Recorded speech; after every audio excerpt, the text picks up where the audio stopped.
We need to talk about the big scene near the end of episode 3 of Andor season 2. But to do that, we're going to have to put aside all of the name calling and the IQ bashing that is so prevalent on Twitter and actually have a conversation.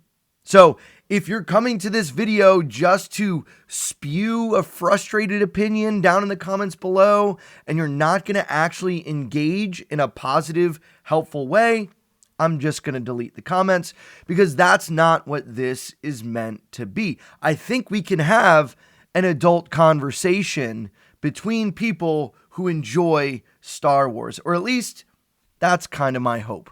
Let's see how this goes. At the root of this disagreement is a conversation that needs to be had about an ideological difference between what is and isn't Star Wars. That's actually the real conversation, but no one's actually going to have that conversation because we just keep going back and forth, trying to land a hook here and a jab here just to get our point across to make it feel like we have won. That's all Twitter is. That's why I don't really engage that much on Twitter, mainly because all we do is just have an idea come into our head and we immediately put it out on Twitter. We don't take some time to sit back, to think about how we can formulate what we're about to say. So I've tried to take some time to think about and formulate my own thoughts about this conversation. Now, in a vacuum, just for a moment, a thought experiment. I hope at least this is my perspective. You might disagree, but I think maybe we could agree that in a vacuum, the scene that was shown, let's not talk about Star Wars for a moment. Let's not talk about anything other than just that scene that was shown. While it is disturbing and hard to watch, as any scene that would depict violence against women or violence in any nature would be hard to watch. I think, at least based on my perspective, hopefully we can at least agree that it was done in a way that wasn't overly graphic, that wasn't overly showing this depiction. I mean, there's tons of evidences throughout movie and film where I think things go too far and they start to show something that just is even more grotesque than what was shown. That isn't to say that the action depicted here isn't horrible, horrendous, disgusting. It is. But I think in a vacuum, what was literally on the screen was showing a woman fighting off an attacker. In a vacuum, apart from Star Wars. And maybe I've already lost you. Maybe you're going to say what was shown there on the screen was already too far for any depiction of any kind of film or TV. And then we're just going to have to agree to disagree, because I think what film often does is try to depict things that happen in reality. And I can think of a number of movies, obviously not in the Star Wars universe, we'll get to that, but that depict things that are really difficult to engage with and to look at. This falls in that category. And while this scene was uncomfortable, there was a power to it to see Bix fight off and kill her would-be attacker. Now, is this disturbing? Yes. Does it make us uncomfortable? Yes. Should there be a trigger warning before the episode? Probably, because this could be really harmful for those that may not be ready to see it. But like I said earlier, I think this is more a conversation about what is and isn't Star Wars than just this one scene on its own. This is the same argument about the prequels and the sequels. This is the same argument fans have been having for years. What is George Lucas's version of Star Wars, and how is that different from Disney's version of Star Wars? And fans will go back and forth on this. Some will contend that it's all the same. Some will say that it's very different and that Disney has done things that are very different. Personally, myself, I've landed more often than not in the camp of, hey, I'm much more for George's version and vision of Star Wars than I am for what I see in almost all of these Disney Plus shows. I think so many of them miss the mark in many, many different ways. Even shows like Boba Fett and Kenobi, I think taking some of these legacy characters and then putting them on the screen are so far different and removed from what was depicted and who these characters truly are. I mean, we don't have to get into the legacy character conversation, but we have to at least acknowledge that this is all part of that same argument. And so really where I want to start off our conversation as we're thinking about this, we're going to get to Tony Gilroy's comments in a recent Hollywood Reporter article. We've got a lot to go over, but I first want to talk about the difference between implied and explicit, particularly when talking about violence, implied violence versus explicit violence, because I think this is a good starting point to have the conversation and probably is the strongest point that can be contended on one side or the other regarding this one scene and how we have a conversation or think about the difference between these things, I think will be helpful. Because I've seen a lot of folks online saying, hey, there's all this stuff already in Star Wars. And they'll go through all of the pretty horrible things that have happened throughout movies and films and all of those things. Things like, hey, younglings are slaughtered. We have Luke's parents who die. We have Han Solo being tortured. We have Leia as a slave. We have all of these different things. But in all of those cases, it's fair to say we have implied violence. We don't see the torture. We don't see the younglings. We see Leia, but we don't really see very much of it other than her being pushed towards Jabba's tongue, which is pretty gross. But there's a lot left to be implied that isn't overly explicit.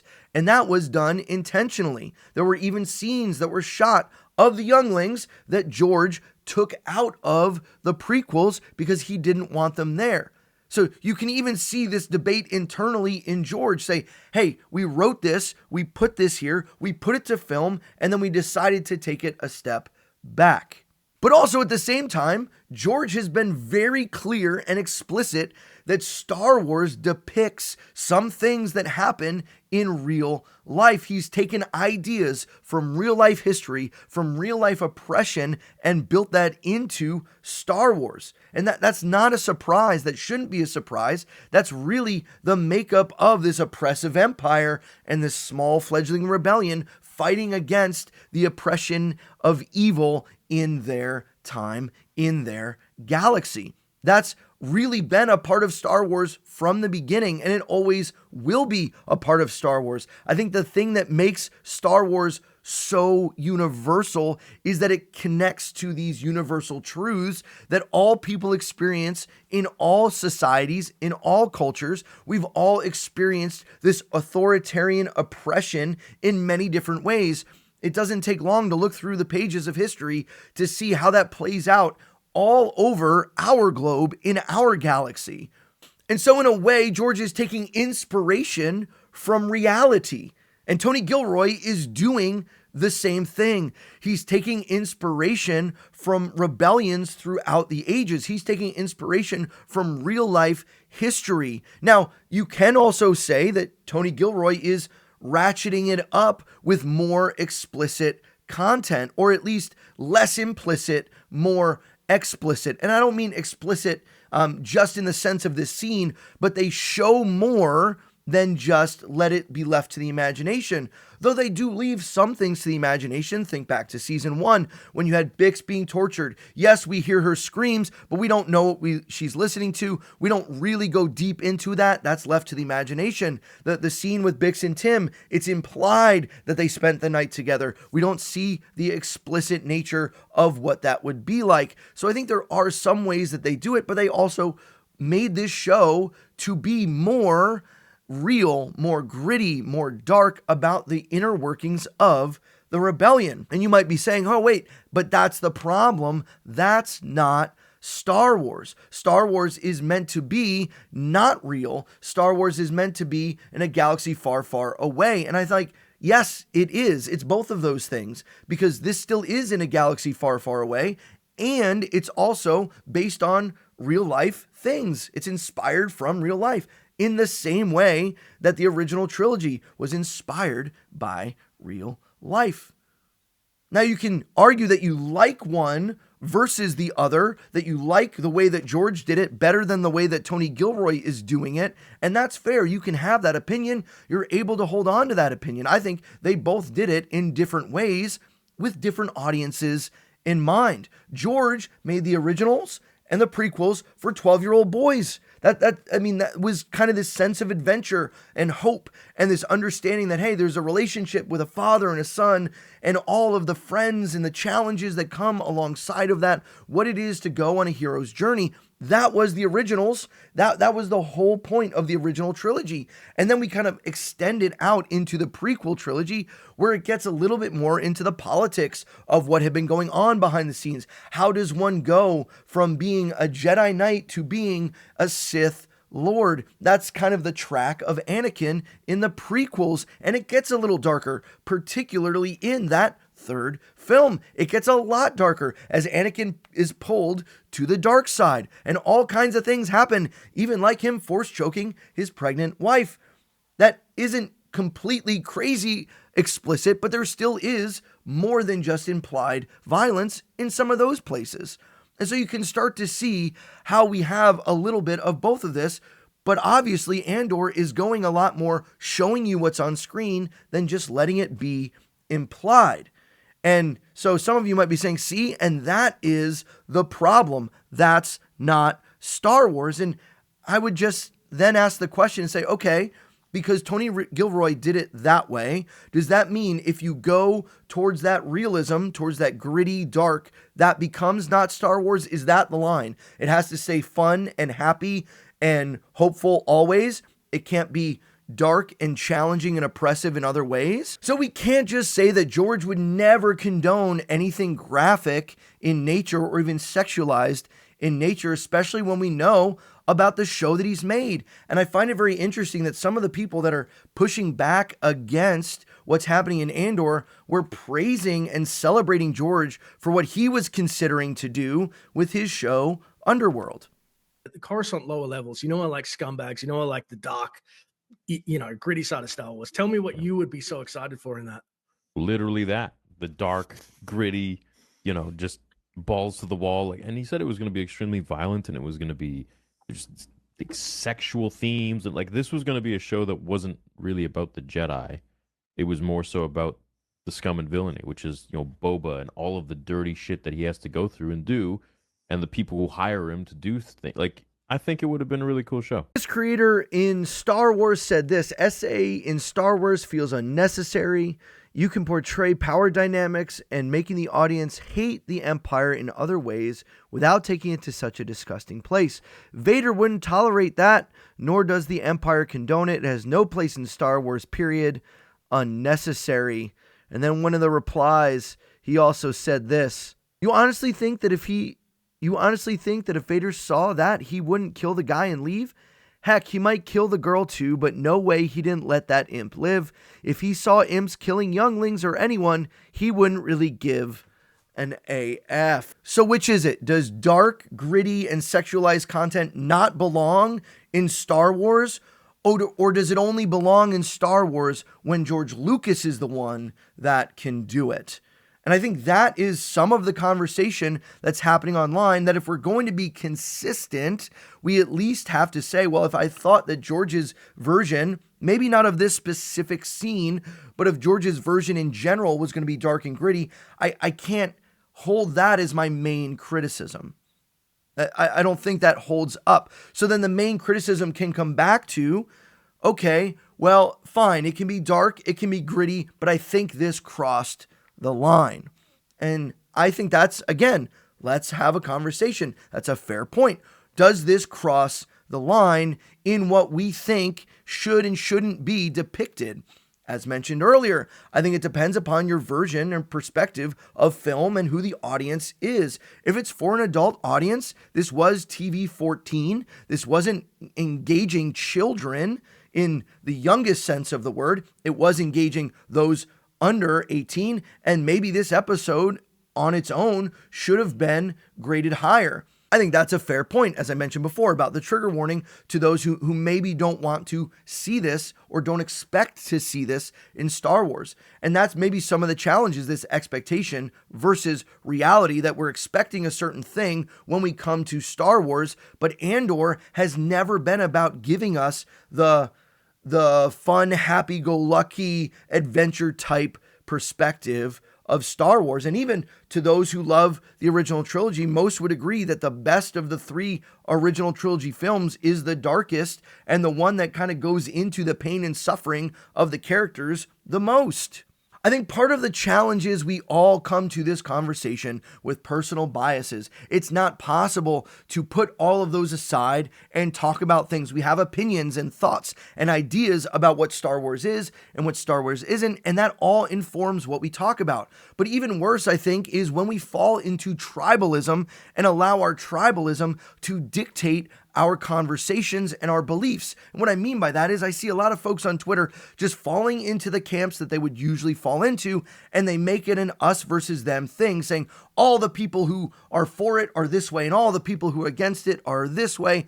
And I'm just going to find confirmation bias in my little corner of Twitter, and I'm going to find confirmation bias in my little corner of Twitter, and then I'm just going to feel good about my opinion because I have a bunch of people that agree with me over here and all the evil people disagree with me. And that's really what I'm seeing. And I think that it's just ridiculous. And this is where I don't think digital communication has helped us in any way, shape, or form talk about these things well, to have conversation. And as I've said in my initial review of this whole entire thing, I was not very comfortable.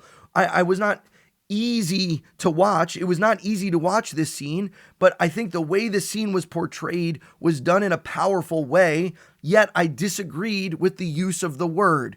I think using the word, I'm not saying it crossed a line or went too far, but personally for me, I would have done without Bix's line and just let it be what it was. Same thing as then the other guard approaches and he gets killed. It's all pointless anyway, because the one she said it to is dead. And so I don't know that it had to be exactly the way, but that's just my personal preference, mainly because I think that it's more powerful to see what had happened and to see that she was fighting off someone who was attacking her in a very vulnerable way, in a very vulnerable sense. And yes, it would be still challenging, but I think some people, maybe correct me if I'm wrong, I think some people would feel a little bit differently if she hadn't said the word and the scene had kind of been left just as her fighting off and then him eventually falling and dying after he gets hit in the head. But then again, having said all of those things, Tony Gilroy was quoted recently by The Hollywood Reporter, and I think it just makes this whole conversation even that much more messier, because I think what he says is kind of gross. And for some of you, that's been your point all along, that this kind of makes you feel gross and uncomfortable, and that's fair. And I hear that, and I hear that criticism, even if I don't necessarily fully agree with every point of it. Let's take a look at the article, though. I'm just going to jump to his quote. I'll link the article down below if you want to go read the whole article. But here it is right here. This is Tony Gilroy talking, saying, "I get one shot to tell everything I know."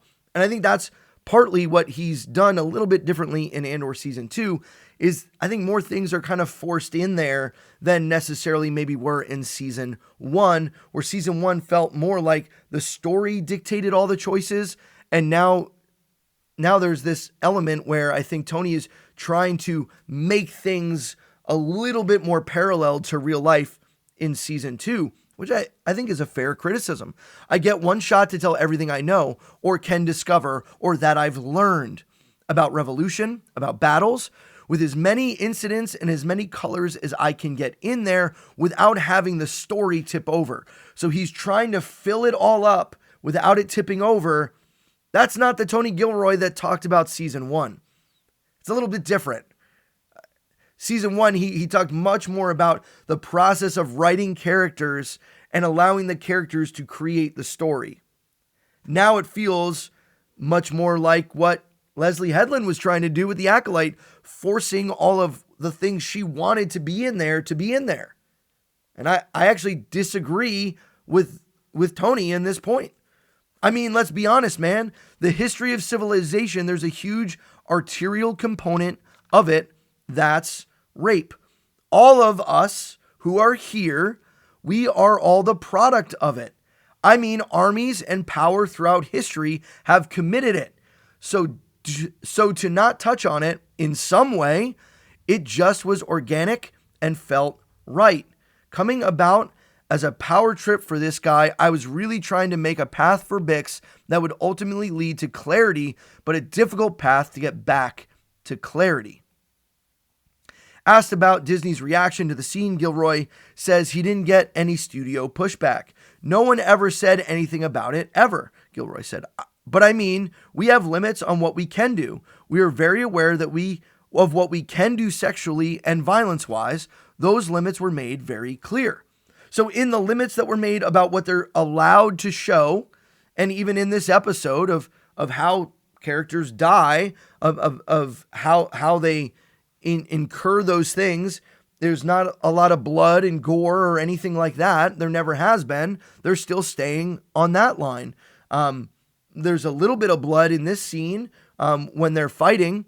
And I think it's interesting when he says that there was never any pushback at all, because I think it's interesting, but I also understand it to a degree to say, well, they're looking at this as a show that is angled and geared towards an older audience, and older audiences can deal with more mature topics. But that isn't to say that I agree in any way with the line that he says that we're all a product of it. That comes off shock jockey. That comes off like you're trying to get a reaction. I get the context. I get what he's saying, that throughout all of history and wars and civilizations, as you look throughout the ages, part of conquest and taking over another area and dominating someone was this, that armies and soldiers would do horrific things. I understand that. But to say that we're all a product of it just goes and is an attitude that I think is just a little bit absolutely ridiculous. It does start to have the feeling of, okay, this is why it has to be anti-patriarchy, which I think we should at least all agree, any oppressive system, whether it's male-dominated or female-dominated, oppression is evil no matter what. And yes, male-dominated oppression is evil, but that doesn't mean that men can't lead, and it doesn't mean that women only have to lead. And again, I think this is where we start falling into our tribalistic camps and saying, well, if they're bashing the patriarchy, then I have to be against it, or I have to be for it based on those things. Come on, we can be more specific and more nuanced in our conversations and our takes, because I think the way that things are being portrayed in Andor about fighting the rebellion and fighting against oppression is good. Even if you maybe have different political leanings based on immigration and ICE and all these other things, that doesn't mean you can't also like Andor and see that, yeah, there's some things that are comparative, but it doesn't mean that everything is a one-for-one comparison in every way, in every shape or form. But the fact that he said it was organic and it felt right. Again, I understand the context of what she's saying in the idea that it felt organic, that you have these soldiers who are trying to find all of these people and get them out. It creates a situation where soldiers could easily abuse their power. And in that sense, this is a situation where a soldier could easily abuse his power. But you can't say that it is organic in the same quote where you're saying, I get one shot to tell everything I know or can discover, and I have to get it in there. Like, that's not organic.